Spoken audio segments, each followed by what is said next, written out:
The endless void of space stretched out before the research vessel Star Seeker, its sleek hull gleaming under the distant starlight. Inside the ship's main observation deck, lead archaeologist Blue stood with their four-fingered hands pressed against the transparent viewing panel, their large eyes fixed on a strange shape floating in the distance. "Captain Red needs to see this," Blue whispered, their scaled skin shifting colors slightly with excitement. They clicked a button on their wrist device, sending an urgent message to the bridge.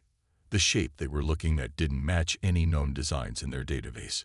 It was roughly cylindrical but built with angles and protrusions that made no sense to their advanced understanding of space architecture. The vessel, if that's what it was, looked like it had been designed by someone who expected to be attacked from all directions at once. Captain Red arrived quickly, their heavy footsteps echoing through the corridor. "This better be good, Blue. I was in the middle of my rest cycle." "Look at those markings, Captain." Blue pointed at the mysterious vessel. "They're not Galactic Standard. In fact, they don't match any known language in our archives." Green, Blue's assistant, was already running scans on their research terminal. Their fingers danced across the holographic display as data streamed in. "Captain, preliminary scans indicate this vessel is approximately 300 years old. The metal composition is primitive, but the engineering is unlike anything we've seen." Red moved closer to the viewing panel, their professional demeanor cracking slightly as curiosity took over. "Any signs of life?" "None that we can detect," Green responded, still focused on their readings. "But there's something else. The hull is made of materials that partially block our scans. We can't get a complete picture of what's inside." Blue couldn't contain their excitement any longer. "Captain, we need to investigate this up close. This could be the discovery of the cycle. An unknown spacefaring species from 3 centuries ago. The Academic Council will be thrilled." Captain Red considered the request carefully. The Star Seeker was primarily a research vessel, but it was equipped with all the necessary safety protocols for investigating derelict ships. After a few moments of thought, they nodded. "Assemble your team, Blue. But we do this by the book. Full containment protocols."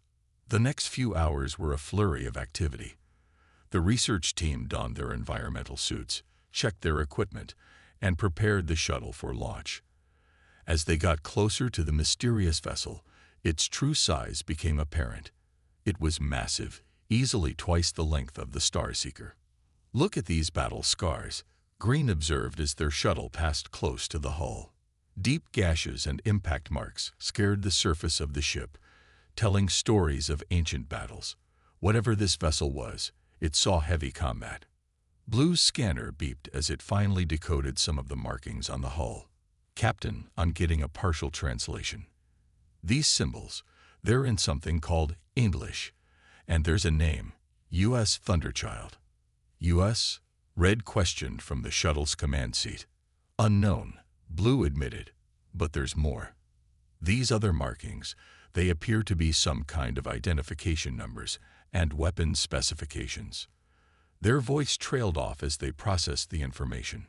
"Captain, if these readings are correct, this ship was armed far beyond anything we would expect from a civilization at this technological level." The shuttle completed its circuit around the derelict vessel, finally settling near what appeared to be an entry point. As the team prepared for boarding, none of them realized they were about to uncover one of humanity's most closely guarded secrets. The U.S. Thunderchild hung silently in space, its dark halls holding mysteries that would soon change their understanding of the galaxy's history forever. Through the shuttle's viewport, Blue stared at the massive ship with a mixture of professional curiosity and childlike wonder.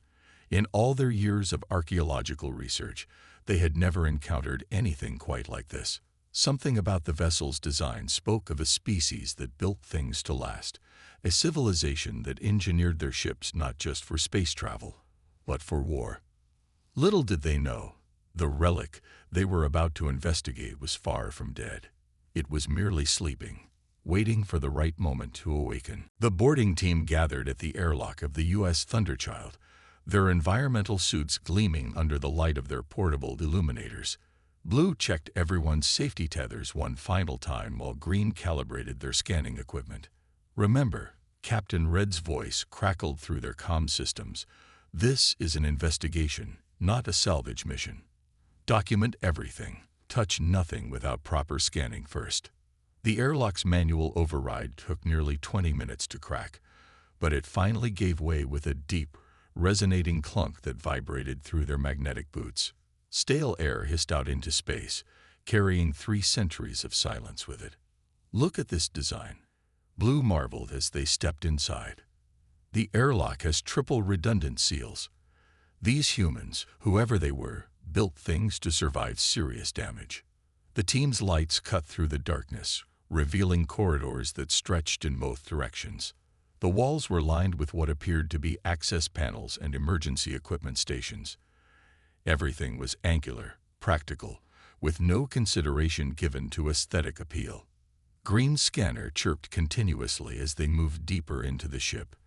These readings are strange. Lead Blue. The power systems show no active energy signatures, but there's something else. Like an echo, but in the wrong frequency range. Document it, and keep moving. Blue instructed, their own attention caught by the writing on the walls. Yellow, white, take the left corridor. Purple and brown, go right. Green stays with me for the central path. Report anything unusual immediately. The teams split up, their footsteps echoing through the metal halls. Blue and Green followed the main corridor, which seemed to lead toward the heart of the ship. Their lights revealed more battle damage inside. Twisted metal, scorched walls, and places where emergency barriers had slammed shut. This section here, Green pointed to a heavily reinforced door. According to these markings, it's called the bridge, likely their command center. Blue examined the door's control panel. Unlike the airlock, this one was completely dead. No power means we can't open it yet. Mark it for later investigation when the engineering team arrives. They continued their exploration, documenting everything with their holocameras. The ship's design told a story of a species that expected trouble. Every corridor had multiple sealed sections. Weapon lockers were placed at regular intervals. Even the ceiling panels looked like they could be used as emergency cover. Blue. Yellow's excited voice came through the comm. We found what looks like their engineering section. The technology. You need to see this. Following their teammates' signals, Blue and Green made their way to the engineering deck. What they found made them stop in their tracks. The chamber was massive, with a central column that reached from floor to ceiling. Around it were arrays of machinery that defied their understanding. These aren't primitive systems, White said, scanning a bank of controls. Look at these coolant lines. They're designed to handle energy levels far beyond what the hull materials suggest should be possible. Blue moved closer to examine what appeared to be a main control station. The design was utilitarian, but elegant in its simplicity. This species, these humans, I don't think we're seeing the whole picture. Why would a civilization capable of this engineering use such basic hull materials? Green was about to respond when their scanner began beeping rapidly. Blue, I'm getting power readings. Very faint, but they're there. And they're growing stronger. Impossible, Blue said, moving to check the readings. This ship is 3 centuries old. Nothing could still be. They fell silent as tiny lights began blinking on the control panel in front of them. A low hum, barely perceptible through their suits, started to build in the walls around them. All teams, Blue broadcast over the common channel, trying to keep their voice steady. Return to the shuttle immediately. Captain Red, we may have accidentally activated something. The ship, it's waking up. The ancient warship systems, dormant for 300 years, were slowly coming back to life. And somewhere deep in its halls, something else was stirring. Something that would change everything they thought they knew about human technology. Captain Red paced the shuttle's small cabin, their scales shifting to a worried gray color. The teams had returned quickly after Blue's warning, but instead of leaving, they sat in tense discussion about what to do next. The power signatures are getting stronger, Green reported, watching their scanner. But they're not random. There's a pattern, like the ship is running through some kind of startup sequence. Blue couldn't stop thinking about what they'd seen. Captain, we need to go back in. This could be the most important discovery in recent history. A working ship from 300 years ago. Before Red could answer, Purple's voice cut in. Captain, before we left, my team's scanners picked up something else. There's a sealed chamber 2 decks below engineering. It's heavily shielded, but we detected what might be organic material inside. The cabin fell silent. The possibility of finding preserved organic matter from an unknown species was too important to ignore. After several tense moments, Captain Red made their decision. 1 team, 1 hour, full containment protocols, they said firmly. Blue, you lead. Take Green and Purple. The rest stay here on standby. The 3 researchers re-entered the Thunderchild, making their way quickly through the now familiar corridors. The ship felt different this time. The air was less stale, and they could feel subtle vibrations through their boots. This way, Purple guided them down a series of hallways. The sealed chamber was behind another heavy door, but this one had power. Green connected their decoder to the ancient control panel. It's not just a door, Green muttered as they worked. It's a cryogenic storage unit. The whole chamber is one big freeze pod. The door slid open with a soft hiss, revealing a room filled with softly blinking lights. In the center stood a single large pod, its surface covered in frost. The team approached carefully, wiping away the condensation from the pod's small viewing window. Blue's breath caught in their throat. That's impossible. Inside the pod was a creature they had only seen in ancient records, a human. The being was tall, wearing what appeared to be a military uniform. Its face was peaceful in frozen sleep, showing no signs of age or decay. The pod systems are intact, Green said, scanning the control panel. Life signs are stable. According to these readings, this human is alive. Purple moved closer to the pod, examining the nameplate. Commander Jack Smith, Emergency Protocol Officer, U.S. Thunderchild. The ship wasn't abandoned, Blue realized, pieces falling into place. It was waiting. And I think we just woke both of them up. The pod systems began humming more loudly, responding to the ship's awakening. Status lights changed from blue to green, and the frost on the surface began to melt. Captain, Blue called over their comm. We need a medical team here immediately. We found a living human in cryosleep, and the pod is starting its revival sequence. The next 30 minutes were intense as the medical team arrived and monitored the thawing process. None of them had ever revived a human before, but the pod systems seemed to know exactly what to do. Finally, the pod's cover lifted with a gentle hydraulic whine. Commander Smith's eyes fluttered open, focusing first on the ceiling, then on the alien faces surrounding him. To everyone's surprise, he didn't seem shocked by their appearance. Instead, he asked in a hoarse but clear voice, "How long?" 312 years, Commander, Blue answered, having learned enough of human numbers to convert it. Smith nodded slowly, then asked the question that would change everything. Are they back yet? The aliens looked at each other in confusion. Who, Commander? Blue asked carefully.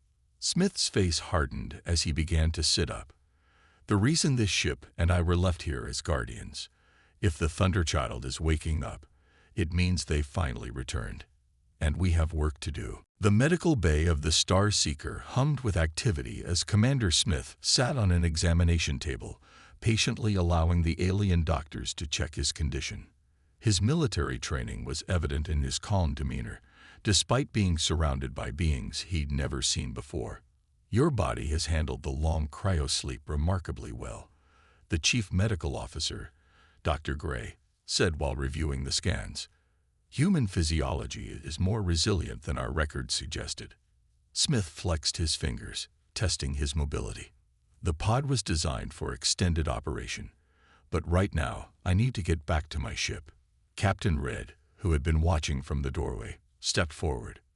"Commander, you've been asleep for 3 centuries. Perhaps you should rest first." "With respect, Captain," Smith interrupted, standing up to his full height. "We don't have time for that.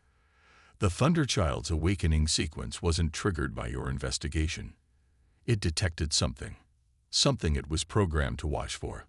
Blue and Green exchanged worried looks. Their scans had picked up no other vessels or anomalies in the sector. "What exactly was your ship watching for, Commander?"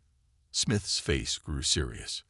300 years ago, humanity detected a signal from deep space, a signal that matched the energy signature of a species we'd encountered before, a species that had nearly wiped out 3 civilizations before we stopped them.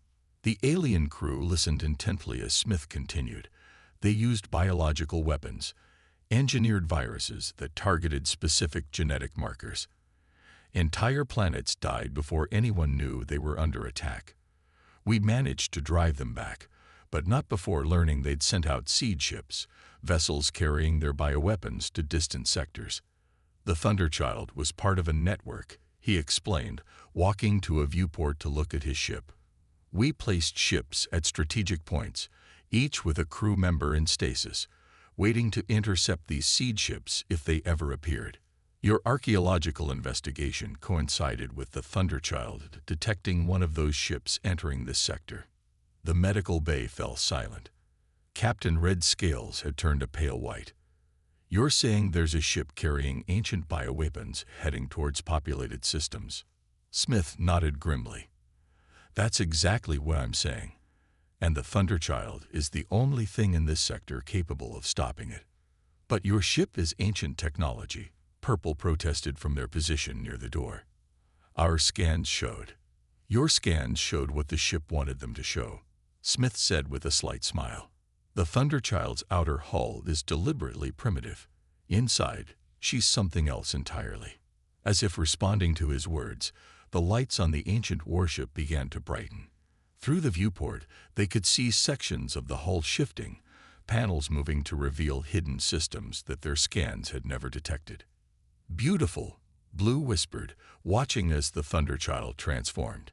What had appeared to be battle damage was revealed as cleverly disguised weapon ports. The seemingly primitive hull now glowed with lines of energy that hadn't been visible before. "Captain Red," Smith turned to face the alien commander.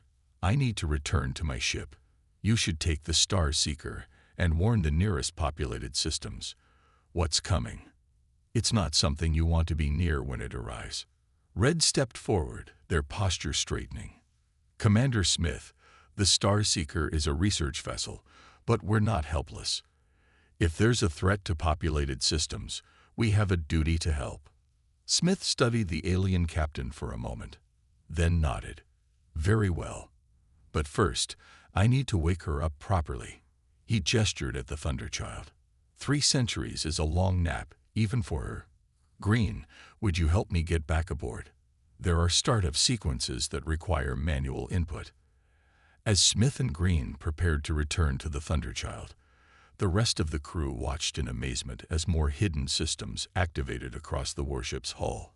The relic they had discovered was revealing itself to be something far more advanced than they had imagined. A sleeping giant now ready to fulfill its ancient purpose. Commander Smith stood at his old post on the Thunderchild's bridge, his fingers moving across control panels that lit up at his touch. Green watched in fascination as holographic displays sprang to life around them, showing system status reports and sensor data that their scans had never detected. "Thunderchild, command authorization Smith Alpha 70. The commander spoke clearly. The ship's lighting shifted to a deep blue, and a calm female voice responded from hidden speakers. "Command authorization confirmed. Welcome back, Commander Smith. Alert status. High. Hostile seed ship detected at bearing 347, Mark 218. Current distance, 6 light hours in closing." Green's translator took a moment to process the numbers, but their eyes widened when they understood. "That's headed directly toward the Centauri colony cluster. There are 12 inhabited worlds in that sector." Smith nodded grimly, his hands dancing across the controls. Thunderchild, initiate full combat restoration. Wake up all systems. The ship's deck plating hummed beneath their feet as previously hidden systems powered up. Through the bridge's viewing ports, Green could see sections of hull plating shifting and realigning, revealing weapon systems far more advanced than anything their civilization currently possessed. How? Green started to ask, but was interrupted by Captain Red's voice over the comm system. Commander Smith, our long-range sensors are detecting a vessel approaching at high speed, but the energy signature, we've never seen anything like it. You wouldn't have, Smith replied, bringing up a tactical display.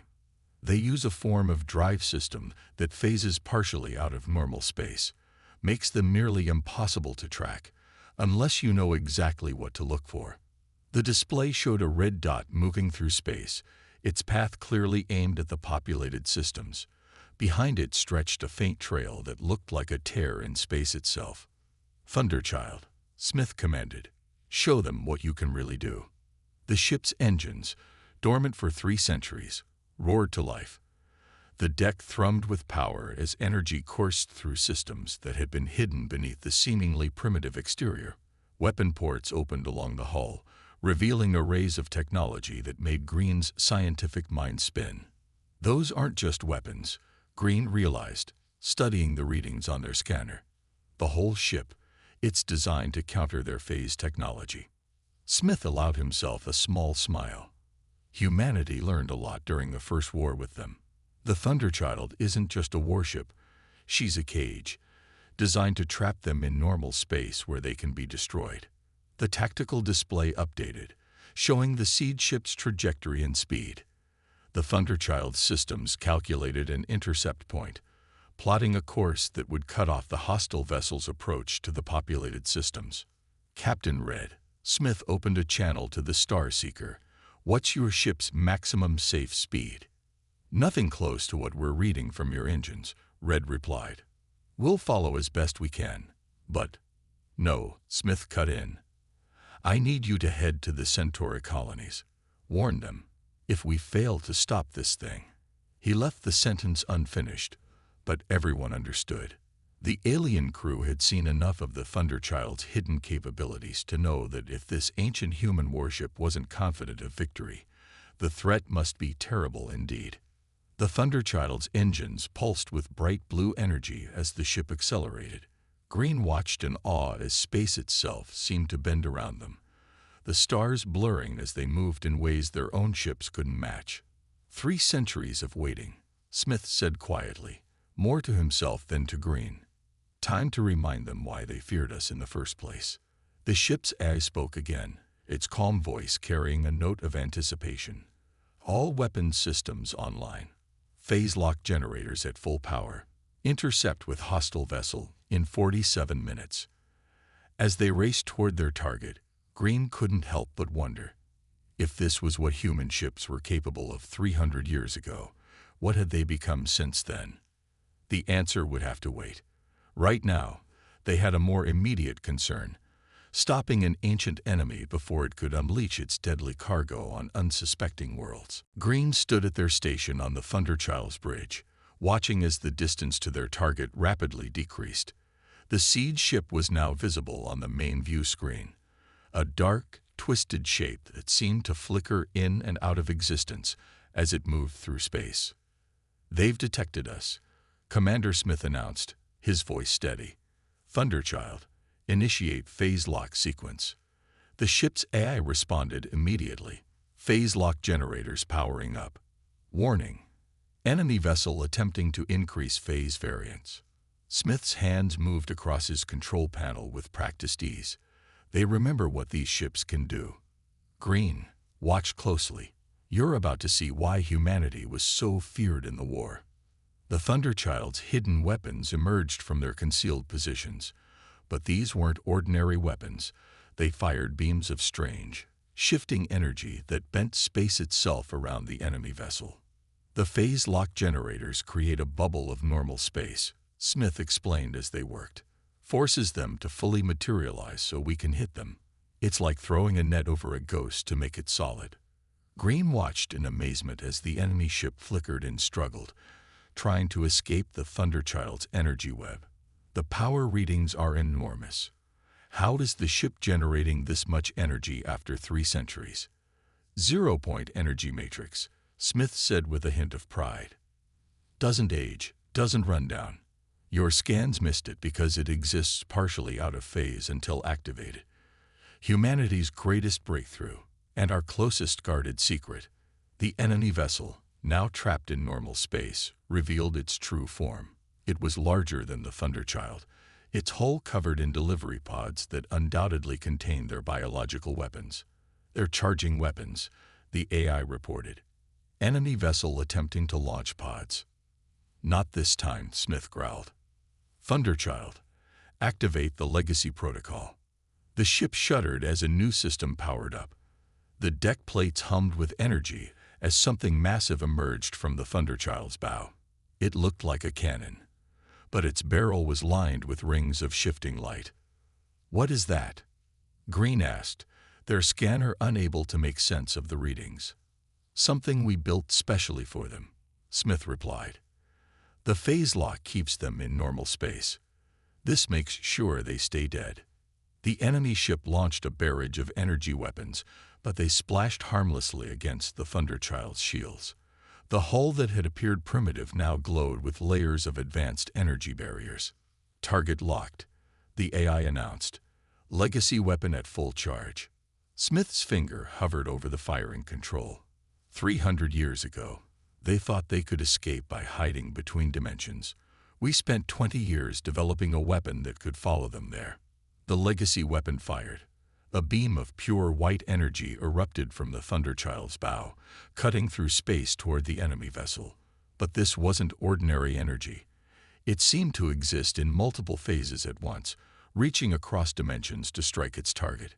The siege ship tried to phase shift away, but the legacy weapon followed it across dimensional boundaries. Where the beam struck, the enemy vessel's hull simply ceased to exist, torn apart at a fundamental level. Direct hit, the AI reported. Enemy vessel's phase core is destabilizing. Containment failure imminent. Back us off, Smith ordered. Maximum safe distance. The Thunderchild's engines flared as they retreated from the doomed siege ship. The enemy vessel writhed in space, its phase technology turning against it as the legacy weapon's effects spread through its systems. Green watched in awe as the ship that had threatened entire worlds died, torn apart by forces that existed between dimensions. The explosion, when it came, rippled across multiple phases of reality, visible as waves of distortion in space itself. Target destroyed, the AI confirmed. No surviving bioweapons detected. Phase space returning to normal. Smith finally allowed himself to relax slightly. Send word to the Star Seeker. Tell them the threat has been eliminated. Green looked at the human commander with new understanding. Their people had dismissed humanity as a primitive species that had vanished from the galaxy. Now they knew better. Humanity hadn't vanished. They had simply become so advanced that they could hide their true power in plain sight. The Star Seeker's crew gathered in their ship's main observation lounge, watching as the Thunderchild approached. The ancient warship looked different now. Its true form revealed, hull glowing with power, no longer pretending to be a derelict relic. Captain Red stood with Blue and the other researchers, their scales shifting through colors of amazement and respect. To think we almost dismissed it as a primitive vessel. The Thunderchild docked smoothly with their ship, and Commander Smith came aboard for a final meeting. He looked tired but satisfied. The weight of his 3-century vigil finally lifted from his shoulders. The threat has been eliminated, Smith reported, standing before the gathered alien crew. But there's something you need to understand about what you've discovered here. He activated a small holographic projector, showing a map of the galaxy. Dozens of points lit up across its spiral arms. The Thunderchild isn't alone. There are others like her out there, hidden guardians watching over different sectors of space. The alien crew murmured in surprise. Blue stepped forward, their scientists' curiosity burning. You mean there are more ships with human crews in stasis? Smith nodded, each watching for different threats. Some guard against the bioweapons, others watch for different enemies we encountered. Humanity didn't disappear from the galaxy. We just stepped back to guard it from the shadows. But why? Green asked. With technology like this, you could have been leaders in the galactic community. Leadership brings attention, Smith explained, and attention brings danger. We learned that some threats are better fought from the darkness. The galaxy's people sleep peacefully because they don't know what lurks between the stars, or what stands ready to fight it. Captain Red's scales settled into a deep blue of understanding. The primitive hull design, the apparent abandonment, it was all camouflage, a way to hide in plain sight. Exactly, Smith smiled. Your discovery of the Thunderchild wasn't an accident. The ship allowed itself to be found because the threat was approaching. Sometimes the best guardians are the ones nobody knows exist. What happens now? Blue asked, looking out at the massive warship. Now, Smith said, the Thunderchild, and I have a new mission. There are other seed ships out there, and other threats to face. But first, he turned to Captain Red. We need to talk about what you're going to tell your people about this incident. Red straightened their posture. You want us to maintain your secret. We're asking you to understand why it needs to be kept, Smith corrected gently. The galaxy believes humanity is primitive or extinct. That belief protects both us and them, the threats we fight. Some of them watch and wait, if they knew what we'd become. The alien crew looked at each other, a silent communication passing between them. Finally, Red spoke for all of them. We'll report that we found an abandoned human vessel which self-destructed when we tried to investigate it. Nothing salvageable, nothing of value. Smith bowed his head in gratitude. Thank you. Remember, if you ever encounter something strange out here in the dark, something that doesn't make sense, humanity might be closer than you think. As Smith prepared to return to his ship, Green caught up with him at the airlock. Commander, one last question. The other human ships out there, the other Guardians, will we ever meet them? Smith smiled mysteriously. Who says you haven't already? Look for the ships that seem too primitive to be a threat. Listen for the stories of derelicts that vanish without a trace. And sleep well knowing that humanity's guardians are always watching. The alien crew gathered at the observation window one last time, as the Thunderchild disengaged from their ship. Its hull shimmered with energy as its advanced systems activated, preparing to return to its eternal vigil. The great warship disappeared into the darkness of space, leaving behind a crew forever changed by their encounter.